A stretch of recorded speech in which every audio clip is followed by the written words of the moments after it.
ఆంధ్రప్రదేశ్లో కూటమి ప్రభుత్వం ఏర్పడి ఇంకా ఎక్కువ కాలం కాలేదు గానీ ఇప్పటికే కొన్ని ప్రాంతాల్లో ప్రజల్లో అసంతృప్తి పెరుగుతోంది. ముఖ్యంగా అనంతపురం జిల్లాలో ఒక ఎమ్మెల్యే ప్రవర్తనపై వచ్చిన ఆరోపణలు రాష్ట్ర వ్యాప్తంగా చర్చనీయాంశంగా మారాయి. తాజా సమాచారం ప్రకారం ఆ ఎమ్మెల్యే అనుచరులు రాత్రి వేళలోనే 5 కోట్ల విలువైన ముస్లిం మైనారిటీలకు చెందిన ఓ ప్రైవేట్ క్లినిక్ ను ఆక్రమించేందుకు ప్రయత్నించారని తెలుస్తోంది. ఈ సంఘటన అక్కడ ఉన్నవారిని భయాందోళనకు గురిచేసింది. ప్రజల ఆరోపణల ప్రకారం ఆ ప్రాంతంలో చికెన్ వ్యాపారస్తులు మొదలుకుని చిన్న వ్యాపారులు కూడా తమ వ్యాపారం కొనసాగించాలంటే ఎమ్మెల్యేకు లేదా ఆయన అనుచరులకు కప్పం చెల్లించాల్సిన పరిస్థితి ఏర్పడిందని చెబుతున్నారు. ఇది స్థానిక ఆర్థిక పరిస్థితులను దెబ్బతీస్తోందని బాధితులు ఆవేదన వ్యక్తం చేస్తున్నారు. ఈ ఘటన జరిగిన సమయంలో బాధితులు పోలీసులకు ఫోన్ చేసినప్పటికీ ఎలాంటి స్పందన రాలేదని వారు ఆరోపిస్తున్నారు. ఈ నిర్లక్ష్య వైఖరి ప్రజల్లో భద్రతా భయం పెంచుతోంది. ఈ దౌర్జన్యానికి గురైన ముస్లిం మైనారిటీ కుటుంబం ఇలాగే కొనసాగితే మాకు ఆత్మహత్య తప్ప శరణ్యం ఉండదు అంటూ ఆవేదన వ్యక్తం చేస్తూ తమను కాపాడాలని రాష్ట్ర మంత్రి నారా లోకేష్ ను కోరింది. ప్రజలు చట్టసమ్మతమైన రక్షణ కోసం ప్రభుత్వం వైపు చూస్తారు. కానీ ప్రజాప్రతినిధులే ఇలాంటి చర్యలకు పాల్పడితే కూటమి ప్రభుత్వంపై నమ్మకం దెబ్బతింటుంది. ఇలాంటి ఆరోపణలు వెలువడిన వెంటనే ప్రభుత్వం దానిపై సీరియస్ గా విచారణ జరిపి బాధ్యులపై చర్యలు తీసుకోవడం అవసరం.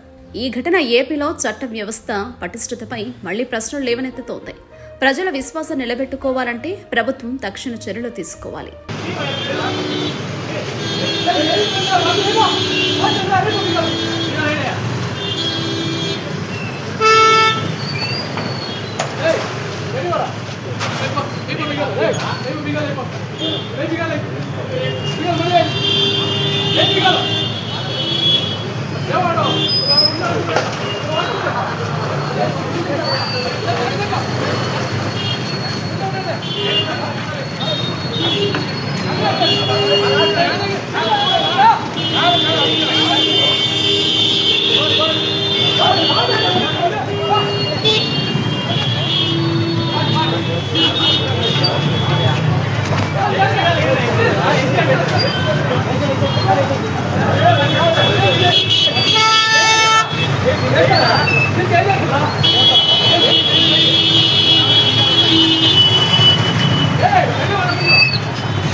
చేసుకోవాలా ఆయన ఎట్లా చేస్తారు? ఇది డైరెక్ట్ గా మేము కొన్నాం. ఇది సాయంకాలం నుంచి థ్రెట్ కాల్స్ వస్తున్నాయంటున్నారు. పోలీసులకు ఫిర్యాదు చేయొచ్చు కదా.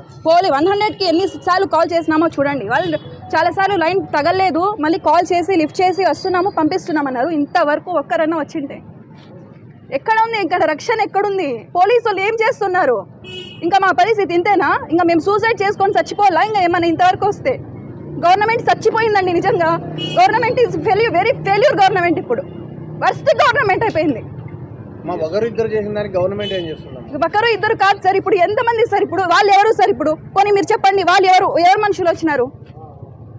మాకు ఇప్పుడు ఏదైనా దీని నుంచి న్యాయం చేసి ఇంతవరకు వచ్చింది, పరువు నష్టం కింద ఇంతవరకు వచ్చింది కాబట్టి దీని నుంచి మాకు బయటకేసి మాకు రక్షణ కలిగించి డబుల్ రిజిస్ట్రేషన్ క్యాన్సిల్ చేసి ఇచ్చిన తర్వాతే ద బెస్ట్ గవర్నమెంట్ అంటాం మేము.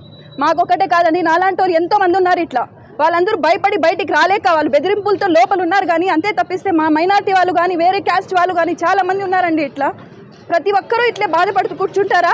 కష్టపడి సంపాదించుకుంటా అంటాము. 9 to 9 మా క్లినిక్ చూడండి. 9 to 9 ఉంటుంది క్లినిక్. ఎప్పుడు కష్టపడి సంపాదించుకుని దాన్ని ఇట్లా దౌర్జన్యంగా ఇట్లా ఇష్టానుసారం చేసుకుంటే మేము చూసుకుంటూ ఉండాలి. ఇట్లో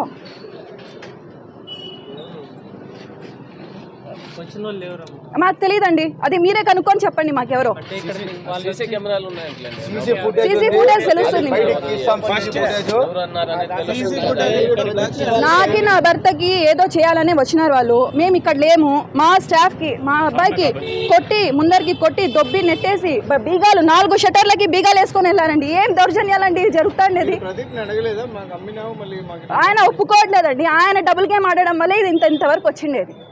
ఆయన కరెక్ట్గా నింటే ఇంతవరకు ఎందుకు వచ్చేది? వాళ్ళు